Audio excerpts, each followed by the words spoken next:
उनमें तुम सफल नहीं हो पाओगे।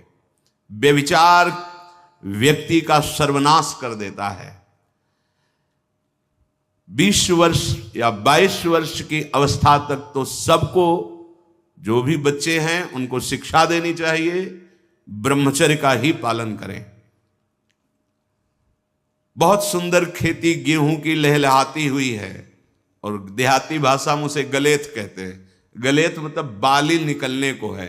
अब काट लो आप, एक दाना नहीं मिलेगा, और थोड़ा रुक जाओ धैर्यपूर्वक, बाली आ जाने दो, उसमें दाना पड़ने दो, और दाना पक जाने दो, तो 1 बीघा खेत में 40 मन गेहूं होगा।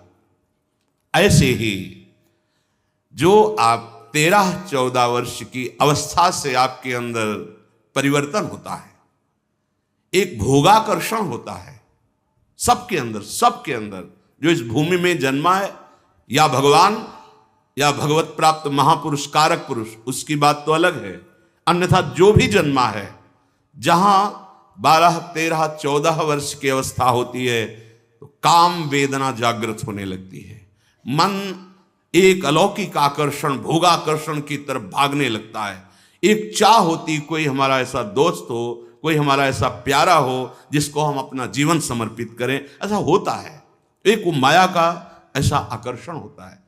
इसीलिए पूर्व में गुरुकुल भेजा जाता था, बिल्कुल भोग विलासता से दूर, एकांत में महान ब्रह्म ऋषियों के शासन में, चाहे वो राजकुमार हो चाहे गृहस्थ बालक हो, एक ही संगत में बैठाल कर अध्यात्म विद्या के द्वारा, नियम संयम यम के द्वारा उन्हें पूर्ण किया जाता था। उनका ज्ञान पूर्ण, उनका संयम पूर्ण, विचार उनका सत्य, फिर वहां निर्णय लिया जाता था। अब मैं आजीवन नैष्ठिक ब्रह्मचारी रहकर संन्यास लूंगा, अब मैं गृहस्थ में जाऊंगा। दोनों की पद्धतियां थी। गुरुजनों को संतुष्ट करके एक विरक्त मार्ग में चले जाते, गृहस्थ मार्ग में। जो गृहस्थ मार्ग में जाते, पाणिक ग्रहण हुआ, उसमें भी गुरुकुल में रहकर शिक्षा मिली है। कब, कैसे, किस विधान से हमें ब्रह्मचर्य का गृहस्थ में प्रयोग करना है। ऐसा नहीं कि मनमानी व्यभिचार प्रवृत्ति। यहां तो अब ऐसे आचरणों की बढ़ोतरी हो रही जहां शास्त्र, संयम, गुरुजनों की आज्ञा, इनका तो कोई महत्व ही नहीं रह गया है। कैसी कलयुग की विचित्र मलिन चाल।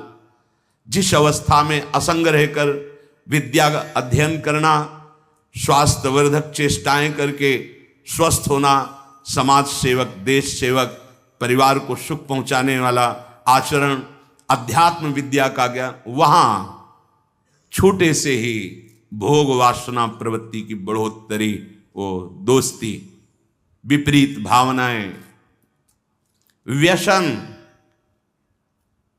समलो भाई, सबसे हाथ जोड़ के कह रहा हूं, बहुत कीमती आपका जीवन है। जिस जीवन को छोटे छोटे बच्चे गांजा, भांग, अफीम, ड्रग्स, चरस, ये क्या हो रहा है? अभी आपकी 20-22 वर्ष की अवस्था है, आप व्यसन में आसक्त हो गए, आप व्यभिचार में आसक्त हो गए, तो किस बुद्धि से आप देश सेवा करेंगे?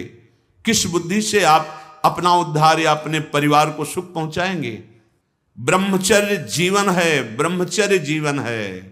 ब्रह्मचर्यहीन जीवन मृत्यु है। पूज्यपाद सिउड़िया बाबा जी महाराज, साक्षात ब्रह्म। जिसको ब्रह्मचर्य धारण करना है, ध्यान देकर सुनिए।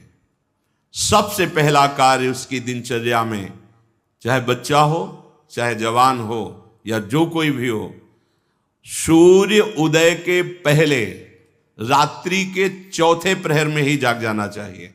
अपने तो अर्धरात्रि के बाद ही जाग जाते हैं। चौथे प्रहर में प्रातः 4 बजे बिल्कुल जग जाना चाहिए।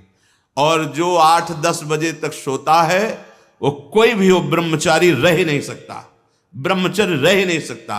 वो स्वप्न दोष का शिकार होगा, वो नाना प्रकार की कुचेष्टाओं का शिकार होगा, पक्का।